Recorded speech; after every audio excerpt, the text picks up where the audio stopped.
Hi hello friends, welcome to GSK properties. ఈరోజు అయితే నేను ఇంకొక మంచి 120 square yards north facing independent houses sale తీసుకొచ్చాను. ఇది వచ్చేసి ప్రాపర్టీ మనకి ఓన్లీ ల్యాండెడ్కి అమ్ముతున్నారు మనకి. సో చూడండి, మీకైతే ప్రాపర్టీ క్లియర్గా చూస్తున్నాను. ఇది వచ్చేసి మనకి నార్త్ ఫేసింగ్ అండ్ మనకి 120 స్క్వేర్ యార్డ్స్. ఇందులో మనకి ఓనర్ కావాలంటే 60 స్క్వేర్ యార్డ్స్ కూడా ఇస్తా అంటున్నాడు. సో దీనికైతే వీళ్ళు చెప్తున్న ప్రైస్ అయితే కేవలం 53 లక్షలండి. మనకి ఇది నెగోషియబుల్ మనకైతే.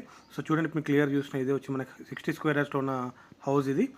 సో ఇది వచ్చేసి ఇంకొక 60 స్క్వేర్ యార్డ్స్లో ఉన్న హౌస్ అని మనకైతే టోటల్ 120 స్క్వేర్ యార్డ్స్. ఇది మనకి 60 కావాలన్నా ఇస్తాడు ఓనర్. అండ్ దీనికైతే వీళ్ళు చెప్తున్న ప్రైస్ 53 lakhs అనేది నెగోషియబుల్. ఇది వచ్చేసి మనకి నాగోల్ అనే లొకేషన్లో ఉంటుంది. ఎగ్జాక్ట్లీ ఈ హౌస్ దగ్గర నుంచి అయితే మనకి నాగోల్ మెట్రో స్టేషన్ అయితే 4 kilometers డిస్టెన్స్లో ఉంటుంది. సో చూడండి ఫ్రెండ్స్, ఇంట్రెస్ట్ ఉంటే స్క్రీన్ పైన నెంబర్ ప్రొవైడ్ చేస్తున్న నెంబర్ కాల్ చేయండి. సో ఫ్రెండ్స్, ఇదైతే మనకి ఎగ్జాక్ట్లీ నాగోల్ అనే లొకేషన్లో ఉంటుంది. ఎగ్జాక్ట్లీ ఈ హౌస్ దగ్గర నుంచి మనకి Nagole metro station only 4 kilometers డిస్టెన్స్లో ఉంటుంది. ఇంట్రెస్ట్ ఉంటే స్క్రీన్ పైన నెంబర్ ప్రొవైడ్ చేసి నెంబర్ కాల్ చేయండి. For do any enquiries please call me. Thank you.